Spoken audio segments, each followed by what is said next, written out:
बस की यात्रा। यह पाठ हिंदी के प्रसिद्ध व्यंग्यकार श्री हरिशंकर प्रसाई द्वारा लिखित है। इस पाठ में बहुत ही हल्के फुल्के और मजाकिया भाषा में एक खस्ता हालत बस के बारे में बताया गया है। साथ ही बस चलाने वाली कंपनी के बारे में बताया है कि वे यह जानते हुए कि बस की हालत कितनी ख़राब है, फिर भी रोज़ उसी से हजारों यात्रियों की जान जोखिम में डाल देते हैं। पाठ शुरू करते हैं। हम 5 मित्रों ने तय किया कि शाम 4 बजे की बस से चलें। पन्ना से इसी कंपनी की बस सतना के लिए घंटे भर बाद मिलती है, जो जबलपुर की ट्रेन मिला देती है। सुबह घर पहुंच जाएंगे।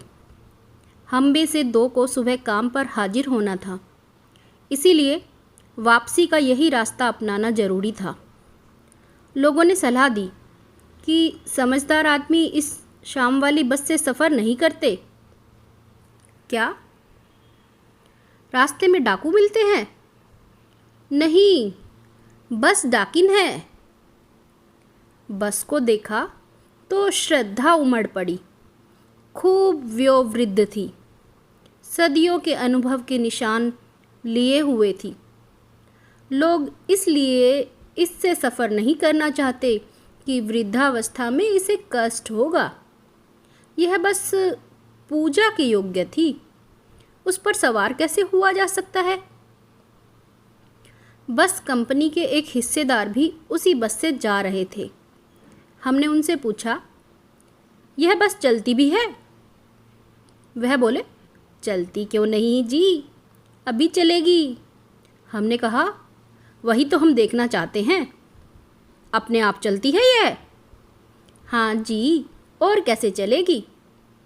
गजब हो गया, ऐसी बस अपने आप चलती है। हम आगा पीछा करने लगे। डॉक्टर मित्र ने कहा, डरो मत, चलो, बस अनुभवी है, नई नवेली बसों से ज़्यादा विश्वसनीय है, हमें बेटों की तरह प्यार से गोद में लेकर चलेगी। हम बैठ गए। जो छोड़ने आए थे वे इस तरह देख रहे थे जैसे अंतिम विदा दे रहे हो।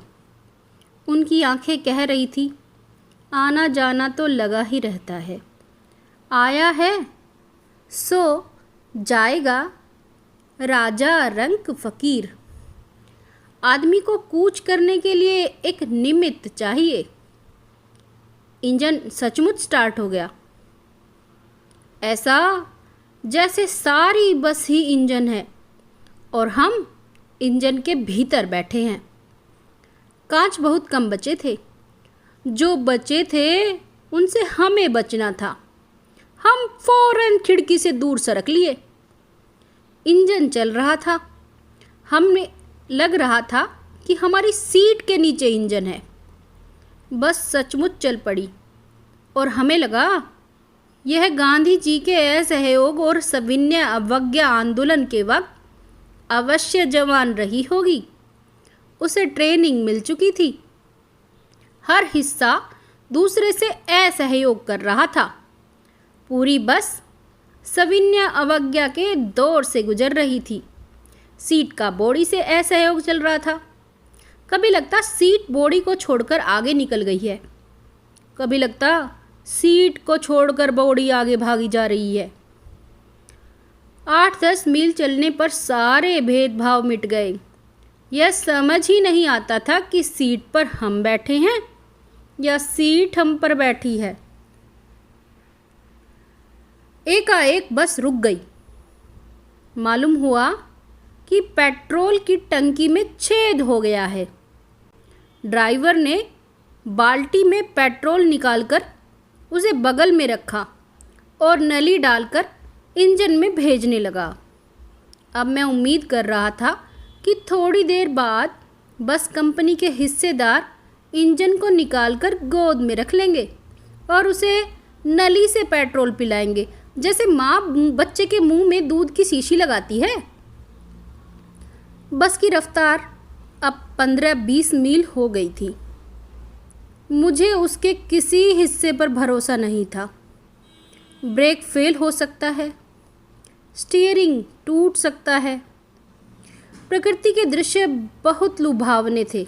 दोनों तरफ हरे भरे पेड़ थे जिन पर पक्षी बैठे थे। मैं हर पेड़ को अपना दुश्मन समझ रहा था। जो भी पेड़ आता, डर लगता कि इससे बस टकराएगी। वह पेड़ निकल जाता तो दूसरे पेड़ का इंतज़ार करता। झील दिखती तो सोचता कि इसमें बस गोता लगा जाएगी। एकाएक फिर बस रुकी। ड्राइवर ने तरह तरह की तरकीबें की, पर वह नहीं चली। सविनय अवज्ञा आंदोलन शुरू हो गया था। कंपनी के हिस्सेदार कह रहे थे, बस तो फर्स्ट क्लास है जी, यह तो इत्तेफाक की बात है। क्षीण चांदनी में वृक्षों की छाया के नीचे वह बस बड़ी दयनीय लग रही थी। लगता जैसे कोई वृद्धा थक कर बैठ गई हो। हमें ग्लानि हो रही थी कि बेचारी पर लदकर हम चले आ रहे हैं। अगर इसका प्राणांत हो गया तो इस बियाबान में हमें इसकी अंत्येष्टि करनी पड़ेगी। हिस्सेदार साहब ने इंजन खोला और कुछ सुधारा। बस आगे चली। उसकी चाल और कम हो गई थी।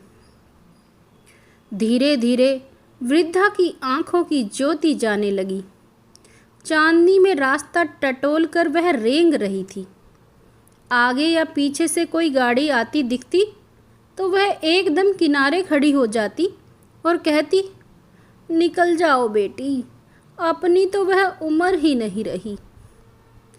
एक पुलिया के ऊपर पहुँचे ही थे कि एक टायर फिस करके बैठ गया। वह बहुत जोर से हिलकर थम गई। अगर स्पीड में होती तो उछलकर नाले में गिर जाती। मैंने उस कंपनी के हिस्सेदार की तरफ पहली बार श्रद्धा भाव से देखा।